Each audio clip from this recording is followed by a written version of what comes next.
Hi hello good morning. അപ്പോൾ ഞാൻ ഇന്ന് ഒരു ഡേ ഇൻ മൈ ലൈഫ് വ്ളോഗായിട്ടാണ് വന്നിട്ടുള്ളത്. ഇപ്പോൾ രാവിലെ എഴുന്നേറ്റ് കുളിയൊക്കെ കഴിഞ്ഞ ശേഷം വിളക്ക് വെച്ചിട്ടുണ്ട്. പിന്നെ കുറച്ച് കിച്ചണിലെ ഡ്യൂട്ടിയിലാണ് കേട്ടോ.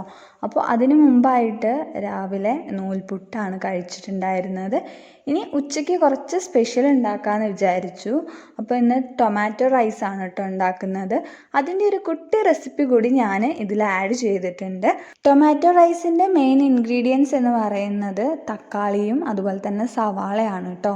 അപ്പോൾ ആദ്യം തന്നെ നമ്മൾ അതൊക്കെ അരിഞ്ഞ് റെഡിയാക്കി വെച്ചിട്ടുണ്ടായിരുന്നു. ശേഷം ഇതിലേക്ക് ആവശ്യമായ റൈസ് വേവിച്ചെടുക്കണം. അപ്പോൾ പൊന്നി അരിയോ സാധാ ഏത് ടൈപ്പ് അരി വേണമെങ്കിലും നമുക്ക് യൂസ് ചെയ്യുന്നതാണ്. അപ്പോൾ നമ്മുടെ വീട്ടിൽ ഓൾറെഡി ബിരിയാണി റൈസിൻ്റെ കുറച്ച് ഇരിക്കുന്നത് കൊണ്ട് അത് വെച്ചിട്ട് ഞങ്ങളൊന്ന് ട്രൈ ചെയ്ത് നോക്കുകയാണ്. അപ്പോൾ ഇനി സ്റ്റൗ ഓണാക്കിയ ശേഷം അതിലേക്ക് ചീനച്ചട്ടി വെച്ച് കൊടുക്കുന്നുണ്ട്.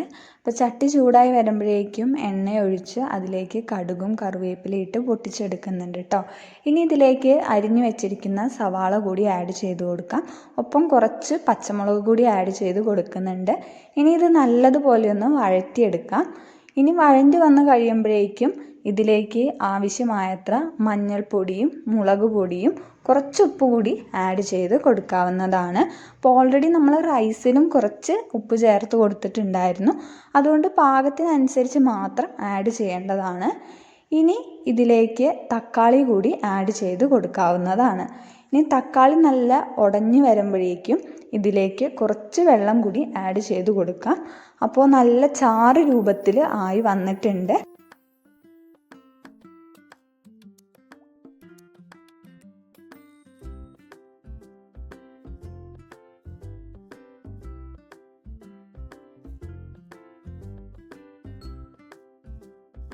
ഇനി ഇതിലേക്ക് വേവിച്ച് വെച്ചിരിക്കുന്ന റൈസ് കൂടി ആഡ് ചെയ്ത് കൊടുക്കുന്നുണ്ട്. ഇനി എല്ലാം നല്ലതുപോലെ ഒന്ന് മിക്സാക്കി എടുക്കാം കേട്ടോ. അപ്പോൾ തന്നെ ഇതാ നല്ല റെഡിയായി വന്നിട്ടുണ്ട്. കാണാൻ തന്നെ നല്ല അടിപൊളിയായിട്ടുണ്ടല്ലേ. ഇനി ഇതിലേക്ക് വേണ്ട സാലഡും അതുപോലെ തന്നെ പപ്പടവും കൂടി റെഡിയാക്കി എടുത്തിട്ടുണ്ട്. നല്ല അടിപൊളി ടേസ്റ്റ് ആയിരുന്നു. നമ്മൾ വീട്ടിൽ ബിരിയാണി ഉണ്ടാക്കുന്നതിനേക്കാളും ഞങ്ങൾക്ക് ഇതാണ് കേട്ടോ ഇഷ്ടമായത്. ആ മസാലയും ഒക്കെ അടിപൊളിയായിട്ടുണ്ടായിരുന്നു. അങ്ങനെ ഫുഡൊക്കെ കഴിച്ച ശേഷം എരിവ് മാറാനായിട്ട് ഇതേ കുറച്ച് തണ്ണിമത്തങ്ങ കഴിച്ചിട്ടുണ്ട്. പിന്നെ നമ്മുടെ ചെക്കനാണെങ്കിലും ഇപ്പോൾ പഠിക്കേണ്ടത് മന്ത്സും വീക്സൊക്കെയാണ് കേട്ടോ. അപ്പോൾ അവനെ പഠിപ്പിക്കാനായിട്ട് എളുപ്പ വഴിക്ക് ഞാൻ ഈ ഒരു ഐഡിയ ട്രൈ ചെയ്ത് നോക്കിയതാണ്. ഗെയിമാണെന്ന് പറഞ്ഞപ്പോൾ അവനും നല്ലോണം ഇഷ്ടമായി. അപ്പോൾ നിങ്ങളുടെ വീട്ടിൽ പഠിക്കാൻ മടിയുള്ള കുട്ടികളൊക്കെ ഉണ്ടെങ്കിൽ ഇതൊന്ന് ജസ്റ്റ് ട്രൈ ചെയ്ത് നോക്കുക. എല്ലാ കുട്ടികൾക്കും ചിലപ്പോൾ ഇൻട്രസ്റ്റ് ഉണ്ടാവില്ല, എന്നാലും ചില കുട്ടികൾക്കൊക്കെ ഇൻട്രസ്റ്റ് ഉണ്ടാവും. അങ്ങനെ പഠിത്തമൊക്കെ കഴിഞ്ഞ് വൈകുന്നേരം ആയപ്പോഴേക്കും ഞങ്ങൾ പുറകിൽ അടുക്കളത്തോട്ടത്തിലേക്കൊന്ന് ഇറങ്ങിയിട്ടുണ്ട്. അപ്പോൾ ചെറിയ തരത്തിലുള്ള കൃഷികൾ അച്ഛനും അമ്മയും മെയിൻറ്റെയിൻ ചെയ്ത് വരുന്നുണ്ട്.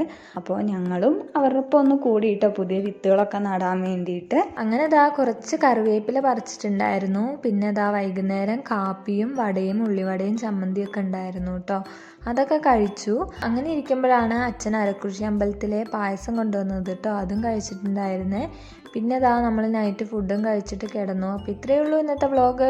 ഇഷ്ടപ്പെട്ടെങ്കിൽ എല്ലാവരും ലൈക്ക് ചെയ്യുക, ഷെയർ ചെയ്യുക, ചാനൽ ഒന്ന് സബ്സ്ക്രൈബ് ചെയ്യുക.